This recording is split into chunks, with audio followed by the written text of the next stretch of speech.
அப்புறம் வந்து என்ன கோஇன்சிடென்ட்டா என்னன்னு தெரியல எனக்கு. அதுக்கு முன்னாடி நான் தான் வந்து அதுக்கு போன மந்த்துக்கும் லாஸ்ட் மந்த்து தான் வந்து நான் டியூப் டெஸ்ட் பண்ணேன்.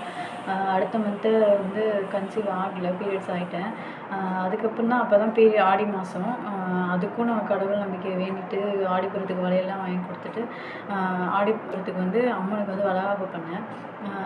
அந்த மந்த்து தான் ஆக்சுவலாக நான் வந்து மலவேம்பு ஒரே ஒரு நாள் தான் சாப்பிட்டேன். அதுவும் எனக்கு பீரியட்ஸ் ஆகி செகண்ட் டே 1.5 டேஸ் தான் எனக்கு பீரியட்ஸே வரும். ஆனால் அந்த மந்த்து வந்து நான் எப்போது 4th டே வந்து நான் மலவேம்பு எனக்கு அப்போ தான் கிடச்சிது. ஆனால் 1.5 டேஸ் தான் எனக்கு பீரியட்ஸ் இருக்கும். ஆனால் 4th டே தான் வந்து எனக்கு மலவேம்பு சொன்னாங்க, ஒருத்தவங்க மலவேம்பு சாப்பிடுங்க அப்படின்னு சொல்லிட்டு. என் ஹஸ்பண்டை விட்டு அவங்க ஃப்ரெண்டு எனக்கு பறித்து கொடுத்தாங்க. அது ஆக்சுவலாக கசக்கவும் கசக்காது, அந்தளவுக்குலாம் கசக்காது. நீங்கள் அரைச்சி அதை வந்து வாயில் போட்டு உருண்டை மாதிரி உருட்டியாவது தண்ணி போட்டு முழுங்கிடுங்க.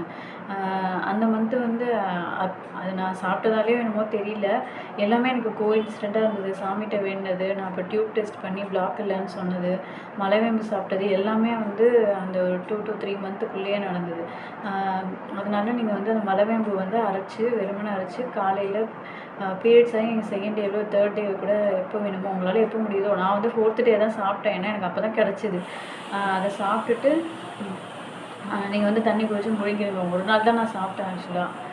மலவேம்பு கசக்கவும் கசக்காது, உங்களுக்கு தெரியும்னு நினைக்கிறேன். ஏன்னா எனக்கு அந்தளவுக்கு கசப்பு தெரியல. வேப்பிலை அளவுக்கு எனக்கு மலவேம்பு கசப்பு தெரியல அந்தளவுக்கு. ஸோ நீங்கள் சாப்பிட்டு பாருங்கள்.